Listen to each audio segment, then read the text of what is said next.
Lose yourself in a good book. The Board Gosh Energy Book Club. Now, from being disappointed with the books that she was reading while on holidays to becoming a USA Today and international #1 bestseller. Nice journey if you can make it. Well, Melissa Hill certainly has, and she's celebrating the publication of her latest novel, The Hotel on Mulberry Bay. Also known for her international best-selling forensic series featuring CSI Riley Steele, which she co-writes with her husband Kevin, Melissa is as busy as ever, and she joins us now. Melissa, welcome as always. Thank you. Now, you do, as Mark said, the hubby's on the school run this morning, and you guys you work as a partnership amazingly well over in the States, and you produce all that stuff over there, but you're still churning out the old novels, and they're doing incredibly well. So tell us about the latest book. Well, the latest one is called The Hotel on Mulberry Bay. And Mulberry Bay is a fictional seaside town set in the southeast, and it's a thriving tourist community, lots of nice little shops, and the businesses are all doing really, really well, with the exception of the hotel. The Bay Hotel was once the heart and soul of that community, but run by a family. But times have been tough, and time has moved on, and they haven't managed to keep up with the rest of the town. So something happens within the family that forces them to have a rethink about the business and whether or not they'll continue. And they decide that they probably need to sell. It's best to sell.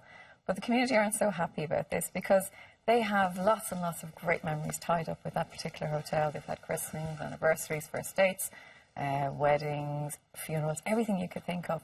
So ultimately they see the Bay Hotel as being the heart of Mulberry Bay, and they really don't want to lose it. Even though they aren't supporting it properly anymore. Well, this is the funny thing about it, and I think that's what I was exploring in the book as well, is that you kind of expect almost these things to stay the same all the time, even though you don't contribute in that way.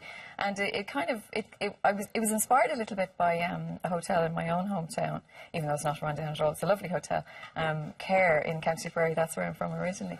And that hotel in particular has fantastic memories. Which hotel is it? Because I used to go through Care all the time. time. House Hotel. You know the lovely one at the top of the square? Yeah, everybody knows it.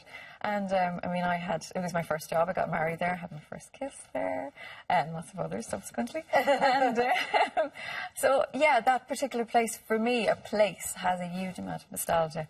And I know that everybody in the town would be devastated as well if anything happened to it. It is particularly Irish to not frequent somewhere and then when it closes go, oh, that's terrible. Yeah, you see it all the time. You have to support places if you want them to stay alive. Exactly. Yeah. So I just thought it was nice to see what would happen if a community were to come together and basically, you know, harness all those great memories and try to convince the family. There is mystery and intrigue as well. There is mystery and intrigue, as always. As always. I can't help myself.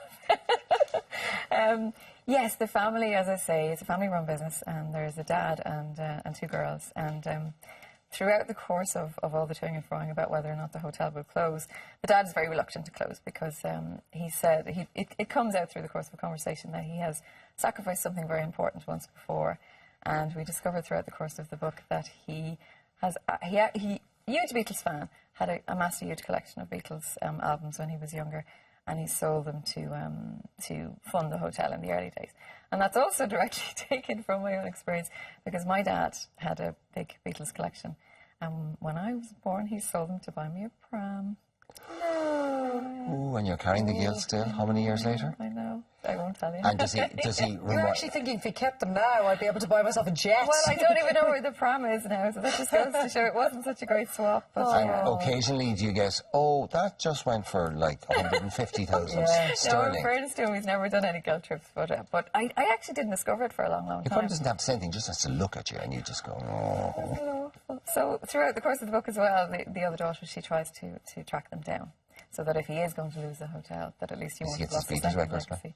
Well, I won't tell you, but it's an interesting journey. It has been described by the Evening Standard as a gulp-in-one-go page-turner, which is a fantastic way to describe the book, I have to say. Yeah, a nice little compliment. Yeah, it's lovely, and it's nice to be able to put them on the subsequent books then as well. Yeah, you know, right, I mean, you obviously have got your own career going very successfully, but then you've got the Casey Hill, which is you and the hubby, Kevin.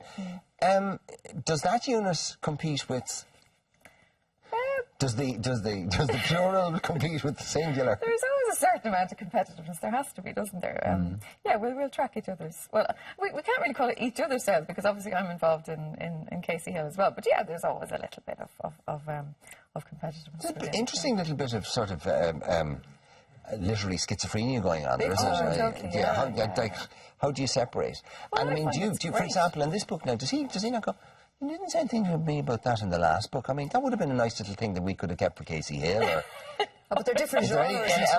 I know, but I mean, is there elements of kind of psychological stuff that you might hold back? And No, I don't think so, because he's still, I mean, I'm constant, that's the thing with us at home, we're constantly talking books. I mean, we're very, very boring to have dinner with, because it's all, and I'm, all throughout writing that, I'm still discussing the plot ideas with him, you know, so it's still almost a collaborative process, except he doesn't sit down and it's intense for you guys, isn't it? I mean, you live together, you work together. Yeah, you do love it. You thrive on it. Absolutely, that's the word. We thrive on it. And do you ever have complete plot disagreements where you're like, no, or someone's going, right, we need to kill this character, and you're like, absolutely not? Yes. Well, we had huge rows. The last book, it was embarrassing actually, because again, I've described it before. How we do it is we go off and write 2 different drafts and then come back and try and combine the 2 of them. And in this situation, we were on the final draft of that combination. And I think about 3/4 of the way through it, we realised that we had killed one of the people that was still alive in chapter 3, and he was still alive in chapter 4. So that's where you lose the timeline, and that's where a little bit of the consistency is lost, because obviously we're you know, working on 2 different drafts and 2 completely different minds, and one loses something in the other. Anyway, so yeah, it is a bit confusing. It's a very unique way to write. Yeah, but we do enjoy it, and I think we do thrive on it. But if it's all consuming like that, Melissa, then obviously it's what you do is you love it and you're passionate and all the rest of it, but you do need to kind of get away from it. So how do you do that? Do you have to get away from each other?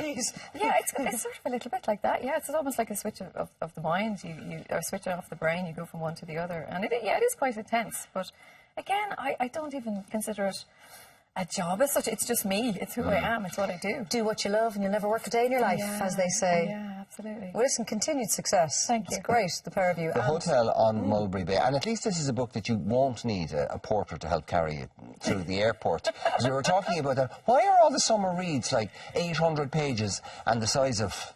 I wish publishers would stop. Publishers, listen up. In airports, we do not want to buy giant books. We want small books. Although a lot of people say they like the big print. Well, that's it. I mean, I think people do like to carry it. There's something lovely about a big chunky book that you can get through, you know. Yeah, but not giant books. Okay, yeah, well, that's I have small hands. But they do appear more giant to you than the rest of us They do, normally. I know. Well, this is a perfect holiday read. Melissa Hill, The Hotel on Mulberry Bay. Look forward to reading myself. And when's the next Casey Hill due, by the way? It's next year. All right, okay. Yeah, come back to us then. Yes, thank you very much. Bring the fella with you. I will do. Now, congratulations to this month's Book Club Review winner, Jessica O'Connor from Dublin. Our May Book Club choice is Carrie Rosval and Naomi Linehan's Nowhere's Child, the inspiring story of how one woman survived Hitler's breeding camps and found an Irish home. If you would like to be in with a chance of winning a Book Club goodie bag and versus tablet, then send us your reviews by Friday, May the 22nd. You can email them to irelandam@tv3.ie, or you can post them to Bord Gáis Energy Book Club, TV3, Westgate Business Park, Ballyman, Dublin 24. Lose yourself in a good book.